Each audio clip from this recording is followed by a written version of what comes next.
예수께서 모든 도시와 마을을 두루 다니시면서 유대 사람의 여러 회당에서 가르치며 하늘나라의 복음을 선포하며 온갖 질병과 온갖 아픔을 고쳐주셨다.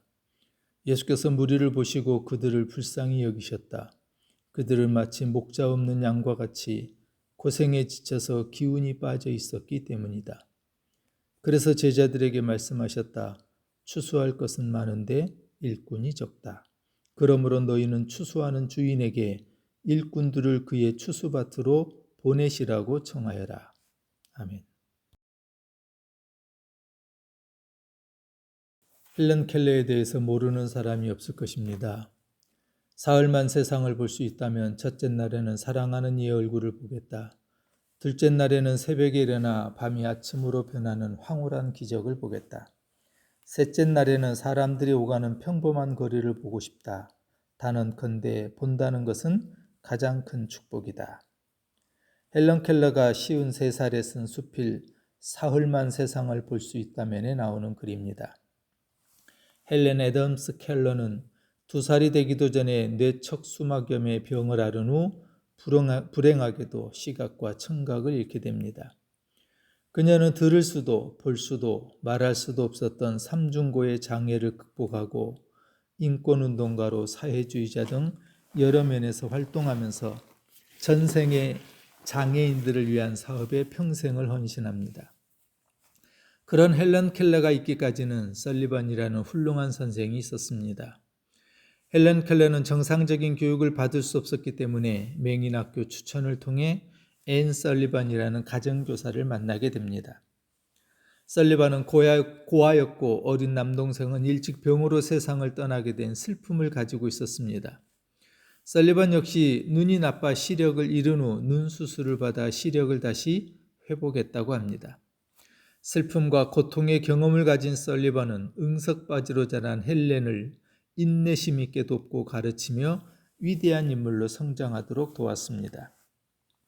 헬런 켈러가 있기까지는 설리반의 헌신이 있었기 때문에 가능한 일이었습니다. 이런 아픔과 고난의 상처가 있던 설리반은 어떻게 자신의 고통을 이겨내고 헬런 켈러와 같은 인물을 키워낼 수 있었을까요? 제가 상담을 배우면서 설리반을 설리반 되게 한 영향력 있는 사람이 있었다는 것을 알게 되었습니다.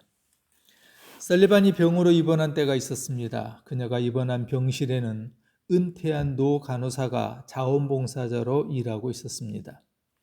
누구도 소리 지르고 집어던지는 설리반에게 다가가거나 도울 수 없었다고 합니다. 그러나 노 간호사는 매일 설리반이 입원한 병실을 방문하여 식사를 건넵니다. 그러나 그때마다 설리반은 소리 지르며 식판을 엎어버리기 일쑤였습니다. 포기할 수도 있는데 노 간호사는 다음 날도 병실을 찾아갑니다. 그러던 어느 날 식판과 함께 들꽃 한 묶음을 설리반에게 건네며 설리반, 오는 길에 꽃이 예쁘게 피었길래 너를 생각했어, 받아. 순간 설리반이 평소와는 다르게 뭐라고요? 지금 뭐라 하셨죠? 예쁜 꽃이 피었길래 너를 생각했어. 나를 생각했다고요? 그리고 설리반은 그날 이후 변화가 시작되었습니다. 너를 생각했어. 이 한마디가 설리반을 회복시키는 힘이 되었고 그렇게 회복된 설리반은 자신만큼이나 큰 고통 가운데 있던 헬런 켈러를 만나 선한 영향력의 사람이 되도록 도울 수 있었습니다. 나를 생각해 주는 사람이 나를 사랑하는 사람입니다. 여러분을 생각해 주는 사람은 누구인가요? 시편 40편에서 다윗은 아들 압살롬의 반역 때문에 시련의 고난 중에 있을 때 자신을 구원해 주신 하나님에 대한 감사의 찬양을 시편 40편 5절에서 이렇게 노래합니다. 여호와 나의 하나님이여, 주께서 행하신 기적이 많고 우리를 향하신 주의 생각도 많아 누구도 주와 견질 수가 없나이다. 내가 널리 알려 말하고자 하나 너무 많아 그 수를 셀 수도 없나이다. 다윗은 여호와 나의 하나님은 우리를 향하신 생각이 많다고 말합니다. 하나님은 우리를 위하여 생각이 많으신 분입니다. 생각이 많다는 것은 우리를 그만큼 사랑하시기 때문입니다. 성경 곳곳에는 내가 너를이라는 표현을 반복하면서 우리를 사랑하는 하나님의 사랑이 강조되어 있습니다. 창세기 28장 15절에 내가 너와 함께 있어서 내가 어디로 가든지 너를 지켜주며 내가 너를 다시 이 땅으로 데려오겠다. 내가 너에게 약속한 것을 다 이루기까지 내가 너를 떠나지 않겠다. 이사야 41장 10절에 내가 너와 함께 있으니 두려워하지 말아라. 내가 너의 하나님이니 떨지 말아라. 내가 너를 강하게 하겠다. 내가 너를 도와주고 내 승리의 오른팔로 너를 붙들어 주겠다. 시편 50편 15절에 그리고 재난의 날에 나를 불러라. 내가 너를 구하여 줄 것이요 너는 나에게 영광을 돌리게 될 것이다. 에레미야 30장 17절에도 비록 사람들이 너를 보고 시온은 쫓겨난 여자요 찾아오는 사람이 아무도 없는 여인이다 할지라도 진정 내가 너를 고쳐주고 내 상처를 치료하여 주겠다. 나 주의 말이다. 내가 너를 이렇게 약속하며 우리를 생각하시는 주님께서 오늘 본문에서는 우리를 어떻게 사랑하시는지 살펴보려고 합니다. 오늘 본문의 짧은 내용은 두 부분으로 나누어져 있습니다. 35절, 36절은 예수님께서 일하신 치료와 기적을 정리하는 내용이라면 37절과 38절은 영적 추수를 위한 일꾼을 보내달라는 내용입니다. 먼저 첫째 치료와 기적의 내용입니다. 35절 예수께서는 모든 도시와 마을을 두루 다니시면서 유대 사람의 여러 회당에서 가르치며 하늘나라의 복음을 선포하며 온갖 질병과 온갖 아픔을 고쳐주셨다. 예수님께서는 마태복음 5장에서 7장까지 산 위에서 말씀을 가르치셨습니다. 그리고 내려오셔서 여러 종류의 질병에 붙잡힌 사람들을 고치십니다. 그리고 둘째 내용은 추수할 일꾼을 보내달라는 것입니다. 추수할 것은 많은데 일꾼이 적다. 그러므로 너희는 추수하는 주인에게 일꾼들을 그의 추수밭으로 보내시라고 청하여라. 추수할 일꾼은 다음 장 마태복음 10장에서부터 시작되는 제자들을 세우고 세상으로 보내기 위한 일꾼을 의미합니다. 마태복음의 저자 마태는 예수님이 어떤 분인가를 알려줍니다. 마태복음은 다른 복음서와 다르게 예수님은 왕으로 메시아로 오신 분인 것을 강조합니다. 그렇게 마태가 왕으로 메시아로 오신 예수님은 어떤 분인가를 오늘 본문에서 두 가지로 설명합니다. 첫 번째, 예수님은 우리의 질병을 짊어지시는 분이십니다. 예수님은 여러 환경에 있는 다양한 사람들을 만나고 모든 질병과 온갖 아픔을 고쳐주셨습니다. 예수님께서 온갖 질병과 온갖 아픔을 고쳐주셨던 그 은총이 오늘 우리와 함께해 여러분에게도 치료와 회복이 있기를 소망합니다. 마태복음 8장과 9장에는 9가지의 치료와 기적의 이야기가 나옵니다. 이 9가지의 치료와 기적은 3가지씩 3종류로 나누어져 있습니다. 그리고 이 3가지의 능력이 나타난 후에 사람들의 반응이 소개되는 것으로 기록되어 있습니다.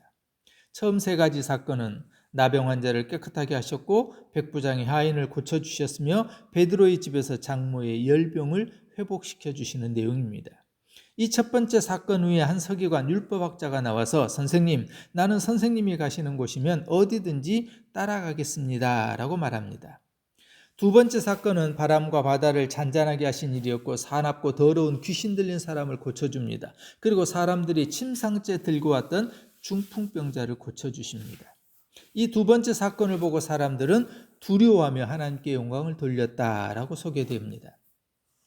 세 번째 마지막 사건은 죽은 회당장 야이로의 딸을 살려주고 12의 혈루증을 앓는 여인을 고쳐주십니다. 그리고 두 맹인의 눈을 뜨게 하시고 말 못하는 사람을 고쳐주십니다. 이 세 번째 사건 후에 사람들은 놀라워했다라고 기록합니다. 마태복음서를 쓴 사람은 본명이 레위였던 예수님의 나중에 제자입니다. 그럼 마태는 왜 이렇게 3가지씩을 3개로 묶어서 예수님의 병고침과 능력을 소개하고 있을까요? 하늘나라와 연약한 인간을 비교하기 위해서였습니다. 예수님은 앞에 마태복음 5장과 7장에서 말씀을 전하시면서 천국 백성은 이렇게 살아야 한다 하셨고 하늘나라가 어떤 곳인지도 설명하시고 그 하늘나라에 갈 사람은 누구고 어떻게 갈 수 있는가를 가르쳐 주셨습니다. 그 천국과 8장과 9장의 질병 앞에 무능력한 인간을 비교하기 위함입니다. 예수님께서 말씀하신 하늘나라 앞에 이 인간의 실제 모습은 나병 환자나 중풍병자처럼 연약한 존재이고 귀신 들려있는 사람처럼 이리저리 밀려다니는 존재에 불과하다는 것을 말합니다. 그리고 바람과 파도 앞에 속수무책이고 중풍병자와 맹인처럼 누군가의 도움이 필요하고 치료가 필요한 사람들이라는 겁니다.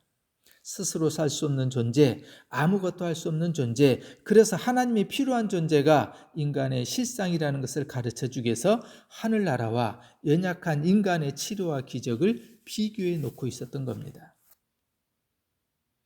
이런 연약한 존재에 불과한 우리를 위해서 예수님은 인간의 모든 질병을 짊어지셨다라고 말씀합니다.